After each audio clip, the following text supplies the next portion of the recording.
그의 무서워하니라. 천사가 이르되 무서워하지 말라. 보라, 내가 온 백성에게 미칠 큰 기쁨의 좋은 소식을 너희에게 전하노라. 오늘 다윗의 동네에 너희를 위하여 구주하셨으니 곧 그리스도 주시니라. 너희가 가서 강보에 쌓여 부유에 누워있는 아기를 보이니 이것이 너희에게 표적이라 하더니 그러니 수많은 천사와 함께 하나님을 찬송하여 예배. 시간을 다 함께요. 지극히 높은 곳에서는 하나님께 영광이요 땅에서는 하나님이 기뻐하신 사람들 중에 평화로다 아니라. 아멘. 네. 믿음의 도리 5번째 시간입니다. 사도신경에 나와 있는, 사도신경을 매주 고백하는데 그 사도신경에 나와 있는 성경 속의 메시지들을 이렇게 정리해서 이야기를 하고 있어요. 그래서 본문을 보긴 하지만 본문 중심보다는 이제 성경 전체가 본문이 되는 것이죠. 그래서 말씀들을 함께 또 상고하고자 합니다. 오늘은 이제 지난주에 이어서 사도신경의 2번째 항목이죠. 새 번역에 나는 그분의 독생자 우리 주 예수 그리스도를 믿으오니, 자, 이 부분에 대한 부분들 조금 한 번 더 살펴보도록 하겠습니다. 지난 시간에는 예수님의 이름의 뜻이 무엇인지 살펴봤죠. 예수님의 그 이름의 진의가 무엇인지를 나누었습니다. 그리고 그 예수님의 이름을 믿게 될 때 우리가 확고하게 되는 것, 그 신자의 확신이라고 그러죠. 구원의 확신, 전도의 확신, 그리고 임마누엘의 확신에 대해서 살펴보았습니다. 오늘은 이제 예수님과 항상 같이 이렇게 묶여서 나오는 표현이죠. 우리는 예수님이라고 말하기도 하지만 예수 그리스도, 이 그리스도라는 말을 함께 나누도록 하겠습니다. 예수 그리스도, 이 그리스도라는 말은 기름 부음을 받은 자라는 뜻이 있어요. 그리스도라는 말 자체가 기름 부음을 받다라는 그런 의미가 있는데, 구약의 용어로는 우리가 잘 알고 있듯이 메시아라는 말을 쓰기도 하고요, 메시아흐라는 그런 히브리 말을 쓰기도 합니다. 구약에서는 세 부류의 사람들이 기름 부음을 받았죠. 누구죠? 그렇죠. 선지자, 제사장, 왕, 이렇게 세 부류의 사람들이 기름 부음을 받았습니다.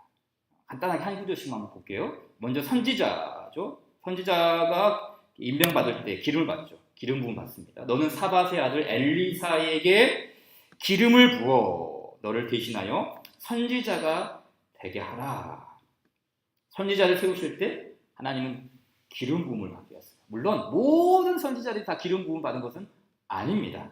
일반적인 그냥 부르심만 받고 너 가서 내 말을 전하라 라고 이렇게 기름 부음 받지 않고 하는 때도 있습니다. 하지만 성경은 선지자들 역시 기름 부음의 대상이었다고 이렇게 명시를 하고 있죠. 다음으로 제사장이죠. 제사장도 역시 기름 부음을 받죠. 우리가 잘 아는 출애굽기 말씀 보게 되면은 너는 그것들로 네 형 아론과 그와 함께한 그의 아들들에게 입히고 그들에게 기름을 부어 위임하고 거룩하게 하여 그들이 제사장 직분을 행하게 할지라 라고 말하죠.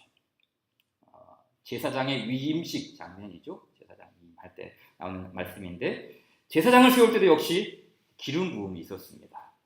자, 그리고 마지막 왕 역시 기름 부음의 장면이 많이 나오죠. 시편 말씀 보게 되니까 내가 내 종 다윗을 찾아내어 나의 거룩한 기름을 그에게 부었도다라는 말씀이 나와요. 실제로 사무엘 선지자가 다윗을 만났을 때 기름 부음을 붓죠. 이렇게 왕으로 선택을 받을 때, 왕으로 부름을 받을 때도 기름을 부음 받음을 받았습니다. 이렇게 구약에서는 선지자, 제사장, 왕이 기름 부음을 받았습니다. 이렇게 본다면, 그렇죠? 이렇게 본다면 기름 부음 받은 사람들이 소수였습니까? 다수였습니까? 그렇죠. 소수가 아닙니다. 다수입니다. 선지자, 제사장, 왕이라 그런다면 굉장히 많은 사람들이 기름 부음을 받았어요. 그러면 이런 질문이 떠오르지 않습니까?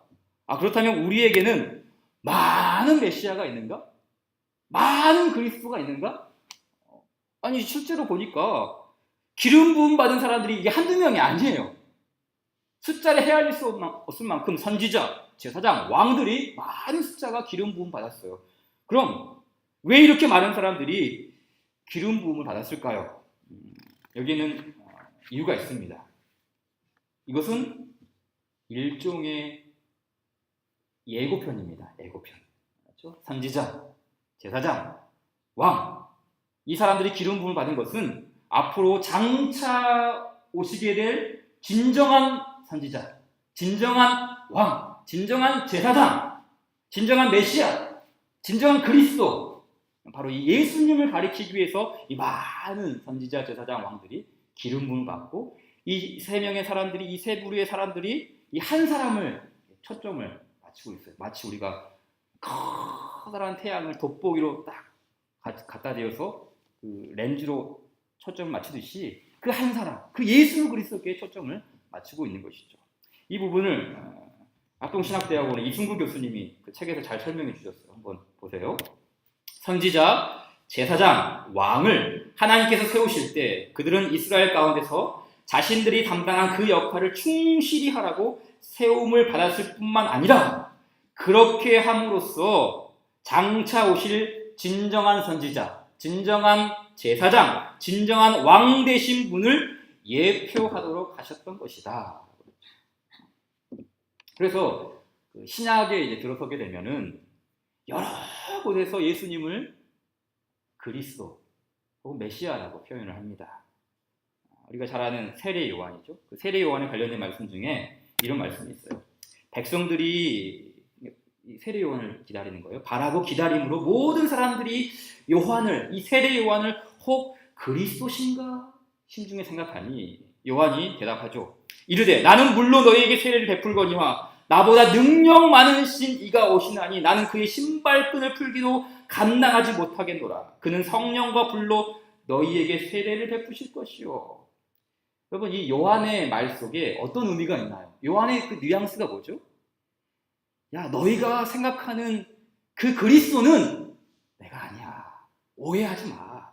나는 너희들이 기다리는 메시아가 아니야. 나 말고 진정한 메시아가 오실 텐데 그분이야말로 너희들이 기다리는 진짜 그리스도야. 이 말을 하고 있는 것이 아닌가요? 오늘 본문에도 그 예수님의 탄생 소식, 이 아기 예수의 탄생 소식을 가져온 주의 사자, 천사가 이렇게 말씀합니다. 오늘 다윗의 동네에 너희를 위하여 구주가 나셨으니 곧 그분이 그리스도다. 그 아기 예수가 그리스도다. 우리를 위한 구주가 탄생했다. 그분이 누구인가? 바로 그분이 기름 부음을 받은 자, 그리스도다. 이렇게 이야기를 하는 것이죠.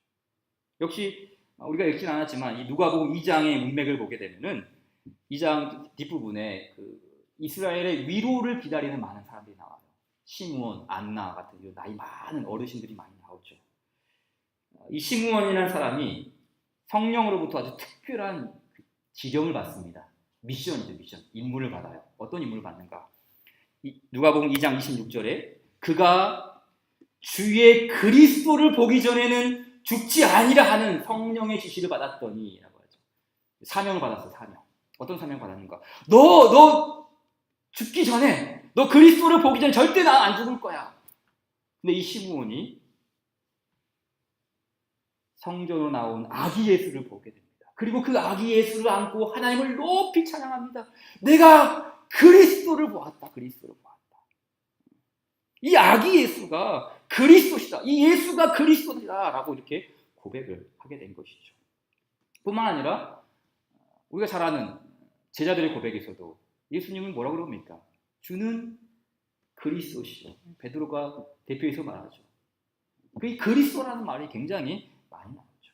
이와 같이 예수님은 구약에서부터 예고된 기름 부음을 받은 자, 메시아, 그리스도가 되십니다. 하지만 좀 차이가 있어요. 구약 시대에 기름 부음을 받았던 사람들과 예수님은 기름 부음을 받았는데 이 좀 차이가 있습니다. 어떤 차이가 있을까요? 먼저는 임명자가 다릅니다. 임명하는 게 달라요. 구약의 선지자, 제사장, 왕은 사람에 의해서 임명을 받습니다. 모세가 기름 부음을 주고 사무엘이 기름 부음을 주고 하나님의 사람들이 이렇게 기름을 붓죠. 물론 그 백그라운드 뒤에는 하나님의 말씀이 있었죠. 그러나 예수님은 사람이 아니에요. 하나님이 직접 임명해 주십니다. 사람에 의해서가 아니었어요.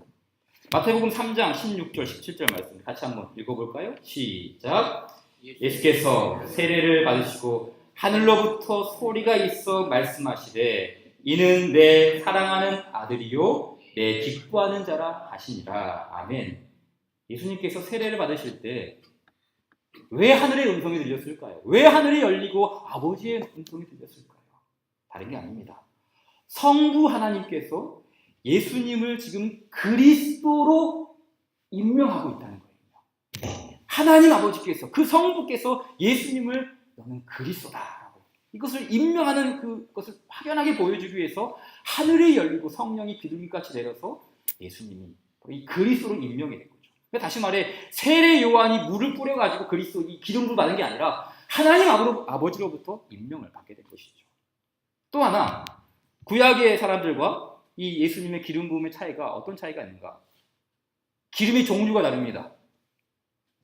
구약 시대의 제사장, 선지자, 왕은 주로 올리브유를 썼어요. 그 당시에 이제 올리브 나무가 많았으니까 올리브유로 재배를 해서 그 기름으로 기름 부음을 받았어요. 그럼 예수님은 어떤 기름을 썼을까요? 참기름? 들기름? 해바라기 씨유? 요즘 마트에 갔더니 기름의 종류가 굉장히 많더라고요. 예수님은 다른 사람들보다 조금 더 비싼 그런 기름 부음을 받은 것이 아니죠. 예수님은 어떤 기름 부음을 받습니까? 성령의 기름 부음을 받죠. 그렇죠. 성령의 기름 부음. 자, 사도행전 10장 38절에 하나님이 나사렛 예수에게 성령과 능력을 기름 붓듯 하셨으며 라고 하죠. 하나님이 임명하시고 하나님이 직접 성령으로 기름 부음을 붓는 것입니다.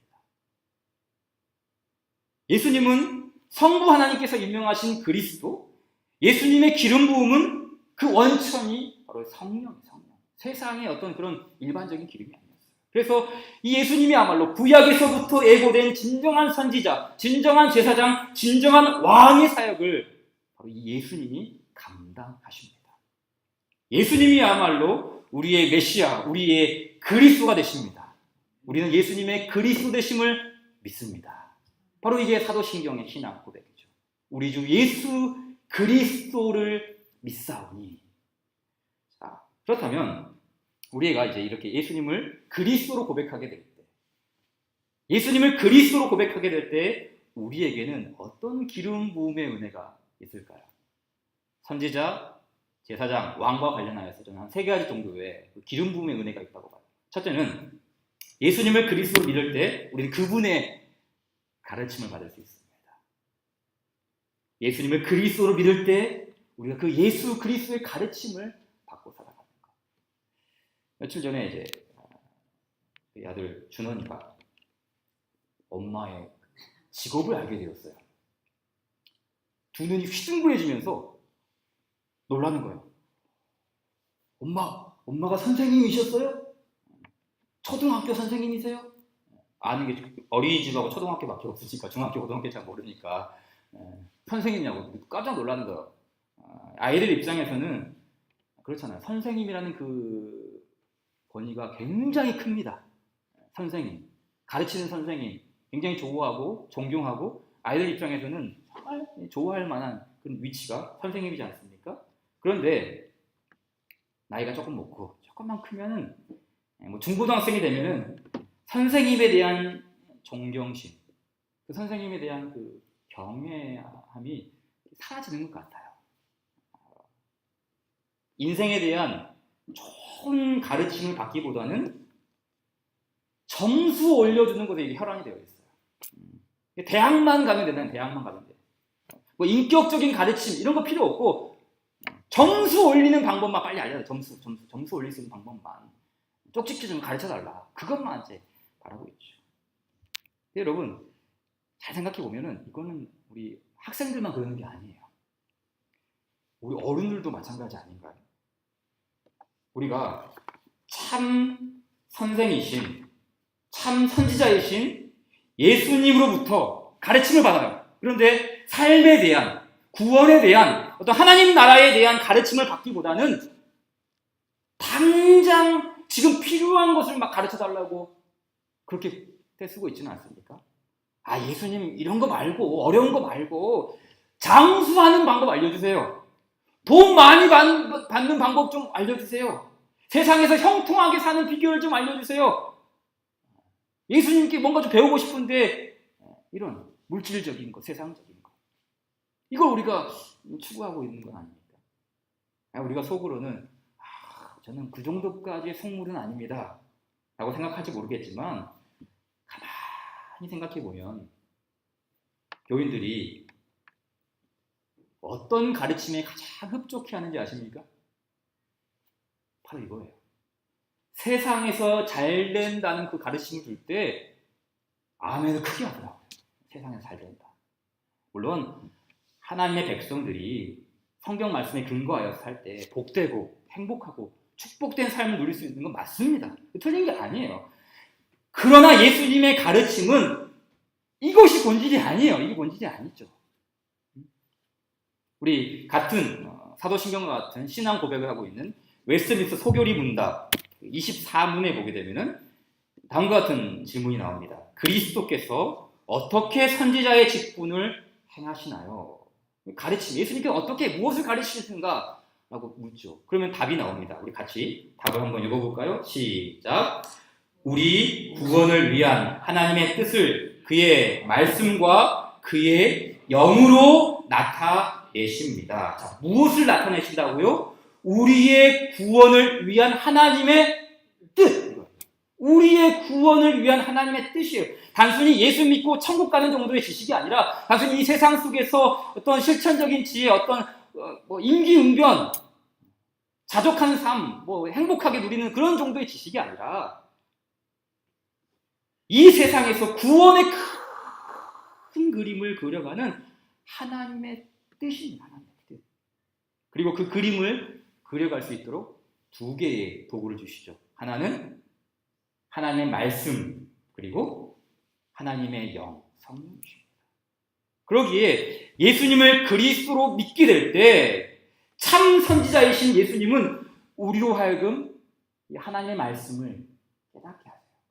이게 예수님께서 하시는 일이죠. 선지자이신 예수님께서 하시는 일이에요. 사도행전 그 7장에 보게 되면 우리가 잘 아는 스데반 집사님의 이야기가 나오죠. 이 스데반 집사님이 많은 사람들 앞에서 설교를 하세요. 그 설교의 내용이 사도행전 6장 8절부터 7장 53절까지 나와요. 분량이 굉장히 길어요. 60절이 더 됩니다. 60절. 그러니까 이 시간상으로 보면 굉장히 길죠. 근데 분량만 긴 게 아니라 내용이 엄청나게 깊이가 있어요.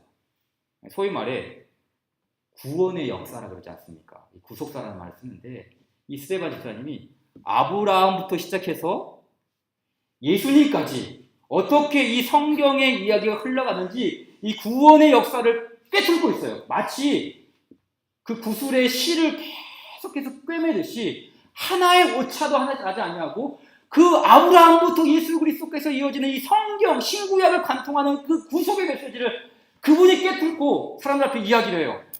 여러분 스데반 집사님이 어떤 신학교를 나온지 아십니까? 합동신학교 나오셨나요? 성신대학교 나오셨습니까? 아니에요. 스데반 집사님 목사님이 아니에요. 집사님이세요. 집사님. 주의 교회를 담당하는 일꾼입니다. 근데 그분이 어떻게 그 성경의 역사를 한눈으로 깨뚫고 있는 구원의 역사를 알고 있는가? 그 말씀 보니까 이런 말이 나와요. 스데반이 지혜와 성령으로 말함을 그들이 능히 깨닫지 못한다. 여기서 말하는 지혜가 뭔가? 여기서 말하는 지혜는 세상에서 잘 되는 그런 지혜를 말하는 게 아니라 하나님의 말씀을 깨닫는 지혜. 그 하나님의 말씀을 알고 있는 그 지혜를 얘기하는 것이죠. 하나님의 뜻을 아는 지혜. 그렇죠. 우리 구원을 위한 하나님의 뜻. 이것을 스데반 집사님이 지금 알고 있는 거예요. 그리고 성령께서 그와 함께 하십니다. 왜요? 구원을 위한 그 하나님의 뜻을 나타내기 위해서입니다. 여러분, 예수님은 우리의 구원을 위한 하나님의 뜻을 그의 말씀과 그분의 성령으로 나타내고 계십니다. 이것은 과거가 아닙니다. 스데반 집사님에게만 있었던 일이 아니에요. 어저께나 오늘이나 늘 한결같이 역사하시는 그 예수님의 선지자 직분은 지금도 주의 백성들에게 찾아가셔서 하나님의 뜻을 깨닫게 하시고 성령으로 함께 하셔서 구원의 큰 그림이 무엇인지를 우리로 하여금 알게 하시는 참된 선생이요 선지자이십니다. 그것이 바로 예수가 그리스도다라는 그 고백 속에 들어있는 것이죠. 예수님께서 우리에게 참된 진리의 기름 부음 부어주신 것을 믿으시기 바랍니다. 자, 두 번째는 예수님을 그리스도로 믿을 때 우리는 하나님께로 나아갈 수가 있어요. 예수님을 그리스도로 믿을 때에 하나님께 나아갈 수 있는 그 기름 부음의 은혜를 누릴 수 있어요. 예수님은 선지자이시며 제사장이라고 했습니다. 제사장이죠. 물론 예수님은 일반적인 제사장이 아니죠. 예수님은 대제사장. 어떤 사람과의 그 등급에서 비교해서 뒤처지거나 하등한 그런 제사장이 아니라 가장 높은 유일한 대제사장이라고 할 수 있어요. 이 제사장의 주요 임무가 뭔가? 이 제사장이라는 말에 대해서 참 우리가 말은 많이 들었는데 정확한 정의가 내려지지 않아요. 그래서 제가 자료를 찾아보면서 여러 가지 정의가 있더라고요. 근데 가장 쉽고 가장 이해할 만한 정의를 제가 가져왔습니다. 어떻게 이 제사장을 이해할 수가 있는가? 대제사장은 하나님의 백성들을 하나님께로 인도해 가되 아무 탈 없이 하나님을 만날 수 있게 해주는 사람이다. 바로 이게 대제사장, 이 제사장의 정의예요. 하나님을 만나되 아무 탈 없이 해줄 수 있는 그 직분이 바로 제사장이에요. 그럼 반면 이게 거꾸로 뒤집으면 어떤 뜻도 있다는 것이죠? 하나님을 만날 때 탈이 나는 경우가 있다는 것이죠. 그렇죠. 하나님은 거룩하신 분이기에 죄인인 인간이 감히 하나님께로 나아갈 수가 없어요. 함부로 나아갔다는 거 탈이 납니다. 죽음을 면치 못해요. 그래서 하나님과 죄인 사이에 이 다리 놓는 작업을 하는 직분이 뭔가? 바로 제사장이에요. 제사장. 예수님은 하나님께로 나아갈 수 있는 다리, 즉 제사장 되시죠. 역시 웨스트민스터 대교리 문답. 소교리 문답은 질문이 작고 분량이 작은 건데 대교리 문답은 조금 많은 건데요. 거기 43원에 보게 되면은 이런 또 질문이 나오죠. 그리스도께서 어떻게 대제사장의 직분을 수행하시나요? 자, 답 두 개가 나오는데요. 이제 한 가지만 읽어봅시다. 시작. 그리스도께서 제사장 직무를 수행하시되 자신을 흠 없는 제물로 하나님께 단번에 드리셔서 자신의 백성들의 죄에 대한 화해를 이루셨습니다. 이렇게 되죠. 아주 중요한 표현이 나오죠. 자신을 흠 없는 제물로 드리셨다. 그러니까 구약의 제사장은 짐승을 잡아서 짐승이 제물이 됐어요. 그런데 예수님은 자신이 흠 없는 제물이 되어 계십니다. 그리고 단번에 그 몸을 들으셔서 자신의 백성들의 죄에 대한 화해, 하나님과 우리 죄인과의 화해, 다리 놓는 일, 이걸 이루는 거예요. 그래서 하나님, 이 예수님을 통해서 우리는 아무 탈 없이 하나님께 나아갈 수 있는 길이 열리는 것이죠. 그 말씀을 히브리서 9장 14절이 이야기합니다. 우리 같이 읽겠습니다. 시작. 하물며 영원하신 성령으로 말미암아 흠 없는 자기를 하나님께 드린 그리스도의 피가 어찌 너희 양심을 죽은 행실에서 깨끗하게 하고 살아계신 하나님을 섬기게 하지 못하겠느냐. 보세요. 아무나 하나님 섬기는 게 아니에요. 아무나 하나님 섬길 수 없어요. 그 하나님을 섬기려 했다가는 죽음을 면치 못해요. 그러나 누구만 하나님을 섬길 수 있습니까? 흠 없는 제물이 되어 자기 자신을 하나님께 드린 그 그리스도의 피를 믿는 사람들이 하나님을 섬길 수 있어요. 바로 이게 예수가 그리스도시다라는 그 고백 속에 들어있는 것이죠. 베드로전서 1장 말씀에도 말합니다. 너희가 알거니와 너희 조상이 물려준 헛된 행실에서 대속함을 받은 것은 은이나 금같이 없어질 것으로 된 것이 아니요 오직 흠 없고 점 없는 어린 양 같은 그리스도의 보배로운 피로 된 것이라 했어요. 예수님의 보배로운 피로 되다 이렇게 말하지 않았어요. 베드로는 그리스도의 보배로운 피로 됐다. 이거 뭐죠? 예수님의 제사장 사역을 염두에 두고 쓴 것이죠. 그리스도의 보배로운 피. 그뿐만이 아닙니다. 그 예수님의 대제사장 직분 또 어떤 것이 있는가 보니까 그리스도께서 제사장 직분을 수행하시되 2번 시작 지속적으로 그 백성들을 위해 중보하심으로써 수행하십니다. 아멘. 자, 이 말씀도 히브리서의 말씀이 있어요. 우리 같이 읽겠습니다. 시작. 예수는 영원히 계심으로 그 제사장 직분도 갈리지 아니하느니라. 그러므로 자기를 힘입어 하나님께 나아가는 자들을 온전히 구원하실 수 있으니 이는 그가 항상 살아계셔서 그들을 위하여 간구하시니라. 아멘. 예수님께서 우리를 위하여 항상 간구하고 계십니다. 이게 바로 예수님의 중보사역, 제사장적 사역이죠. 이 부분을 역시 이승우 교수님께서 명쾌하게 설명하셨는데, 들어보세요. 그리스도의 이 중보 기도는 당신님께서 이루신 구속 사역의 공로와 이 효과를 말하는 것이죠. 이 공효를 우리를 위해 하나님 앞에 제시하신다는 의미이다. 이게 무슨 말인가 하면 우리의 죄가 용서받았다는 것을, 우리가 하나님의 자녀라는 것을 이 하나님 앞에서 예수님이 대신 법적으로 이거 말해주는 거예요. 그러니까 하나님이 몰라서가 아니라 우리에게 이것을 이 유익을 주기 위해서 우리를 위해서 이 가운데 서서 하나님께 이야기하시는 거예요. 하나님 저 친구는 하나님의 자녀입니다. 저 이재옥이라는 성도는 하나님의 백성입니다. 그리스도의 보배로운 피로 속함받은 정결한 백성입니다. 그 자녀를 받아주시고 기뻐하시고 그에게 복을 주십시오. 법적으로 예수님께서 이야기를 해주시는 것이죠.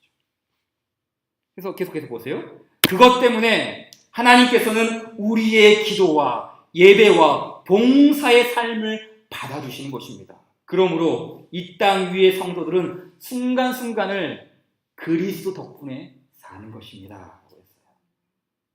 여러분, 우리는 예수님을 그리스도로 믿을 때 그리스도 덕분에 살아가는 줄 믿습니다.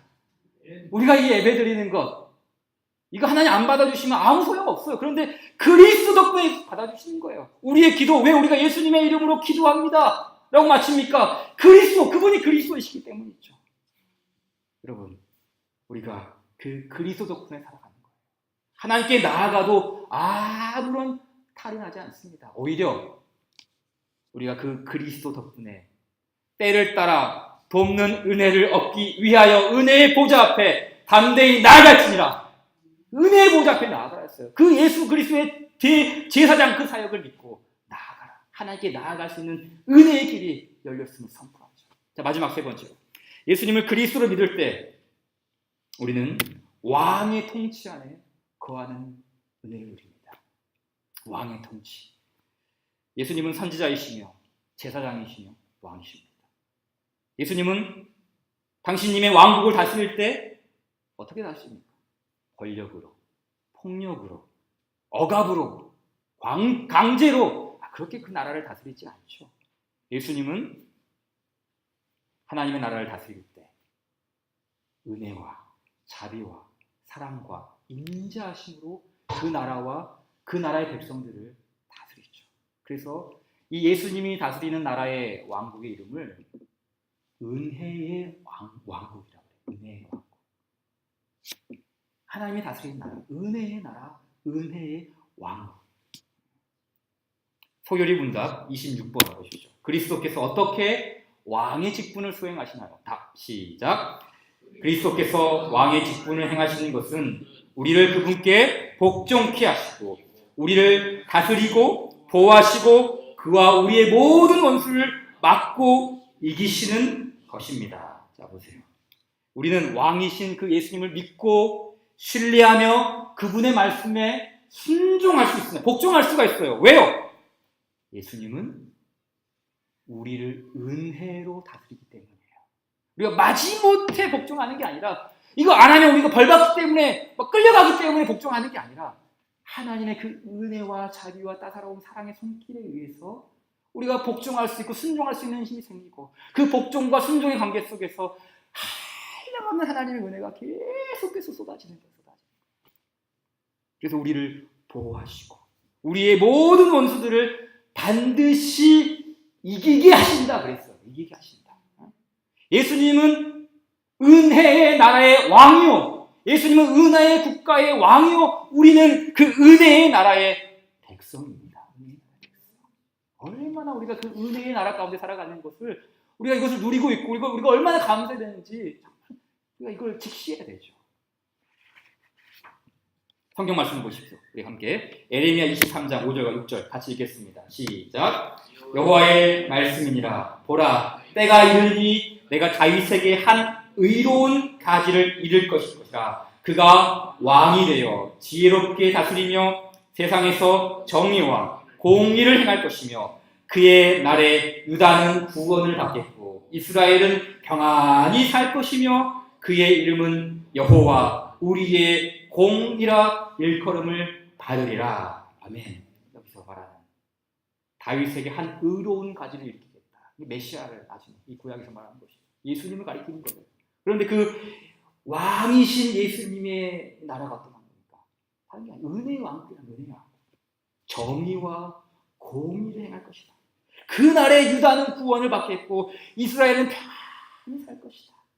그의 이름은 여호와 우리의 공이라 일컬음을 받으시라. 사랑과 정의와 공의가 넘치는 나라죠.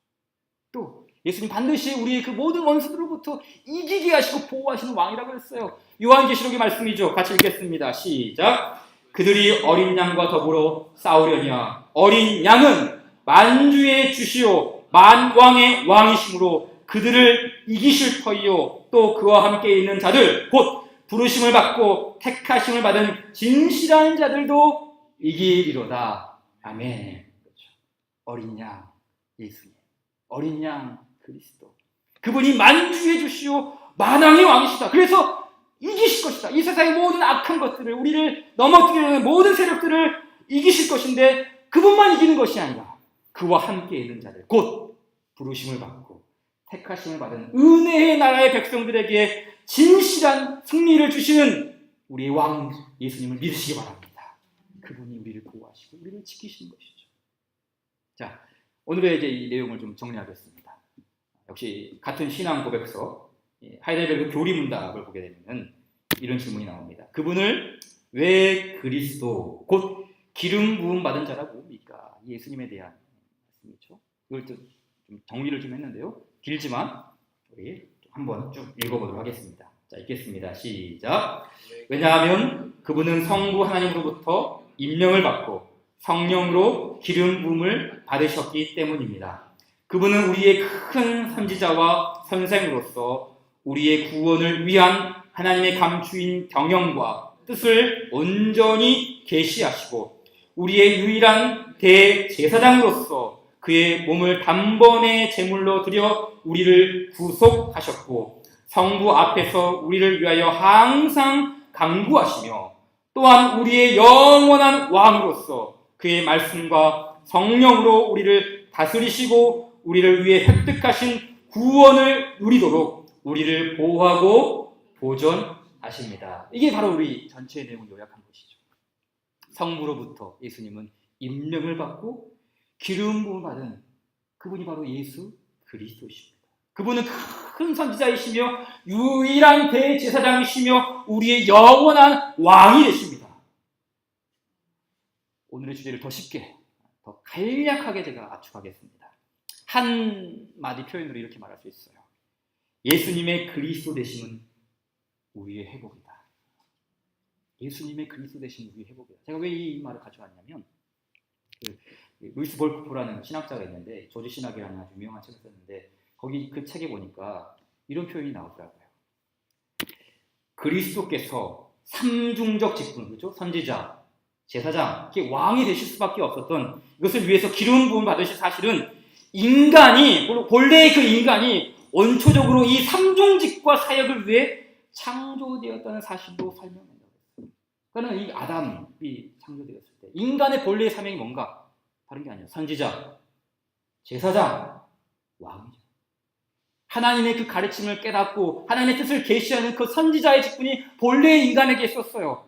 하나님의 임재 안에 거하고 하나님과 교통하는 그 제사장의 사명이 바로 그 인간의 본래의 사명 안에 있었어요.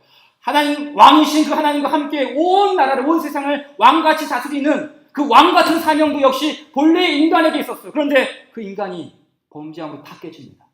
선지자, 제사장, 왕 아무것도 하지 못해요. 무지합니다. 하나님께 나아갈 수가 없죠. 오히려 죄와 어둠의 세력이 우리 왕이 되어버렸어요. 그런데 예수님께서 이 땅에 다시 오심으로써 참 선지자와 참 제사장과 참된 왕이 되어주심으로써 우리의 그 선지자, 제사장, 왕같이 할 수 있는 그 모든 타락한 우리의 모든 것들을 예수님께서 온전히 회복해 주십니다. 그래서 죄인인 우리가 예수님과 연합될 때, 예수님과 하나가 될 때, 예수님 안에서 세례를 받을 때 우리가 누릴 수 없었던 그 선지자, 제사장, 그 왕의 사역을 예수님이 이루심으로 우리도 이룰 수 있는 하나님의 온전한 사람으로 회복된 줄 믿으시기 바랍니다. 그것이 우리가 이 땅에서 누리고 있는 이 그리스도의 사명의 한 부분이에요. 먼 천국에서 누리게 될 그 은혜가 아니라 오늘 우리가 이 땅에 살아갈 때 바로 그렇게 하나님의 뜻을 깨닫고 하나님의 임재 안에 거하고 하나님의 대리 통치자로서 이 세상을 주의 뜻 가운데 그 가정과 교회와 우리 인생을 그 주의 뜻 가운데 왕처럼 해나가는 그 사명이 우리에게 주어졌다는 사실입니다. 예수님은 그리스도이시다.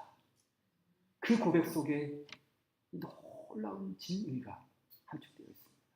우리가 그분을 고백할 때, 그 예수님이 그리스도이심을 고백할 때 이 놀라운 하나님의 은혜가 우리 모두에게 기름 부어지기를 주의 이름으로 축원드립니다. 같이 주신 말씀 기억하시면서 찬송 부르시다. 162장입니다.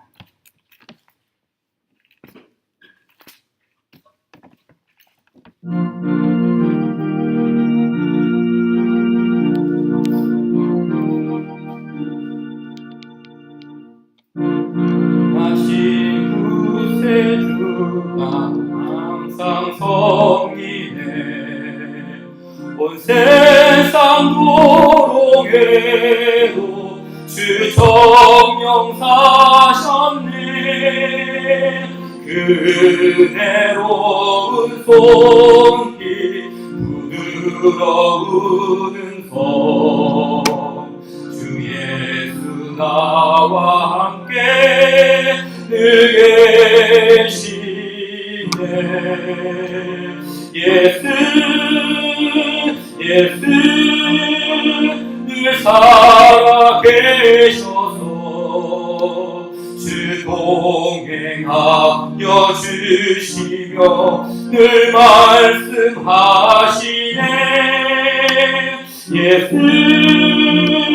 예수 내 구세주 예수 내 맘에 살아계시네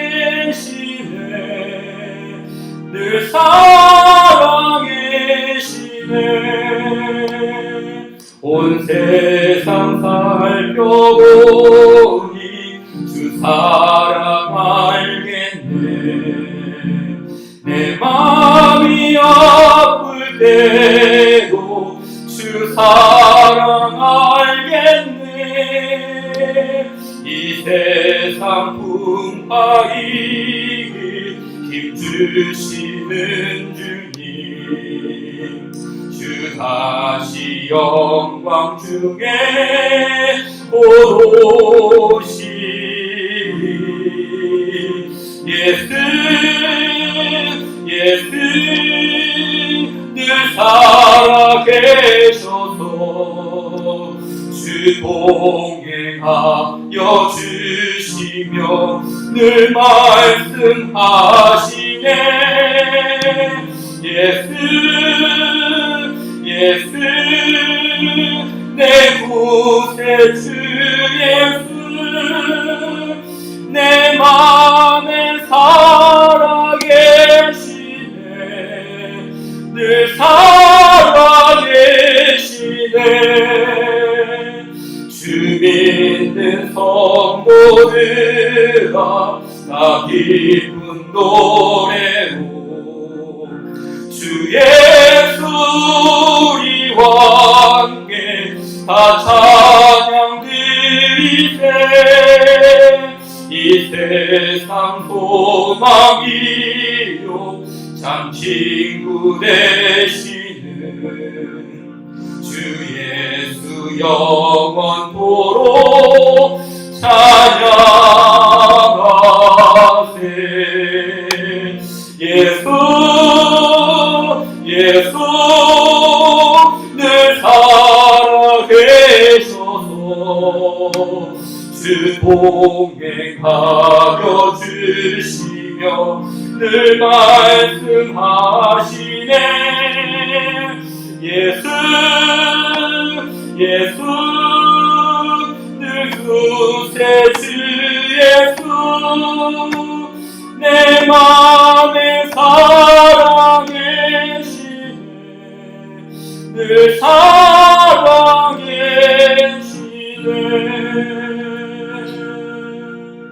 시간 주신 말씀 붙잡고 같이 기도합시다.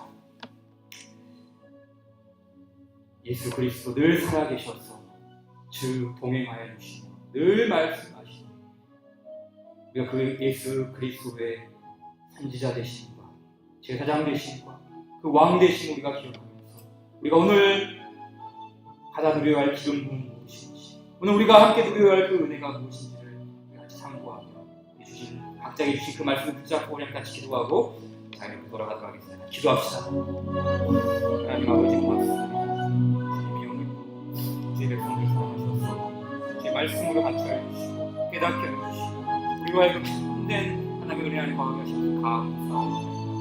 아버지여 저희를 도와주셔서 성령이여 저희를 함께 해주시고 말씀과 성령으로 가지시는 하나님의 은혜가 아름답게 나아갈 수 있도록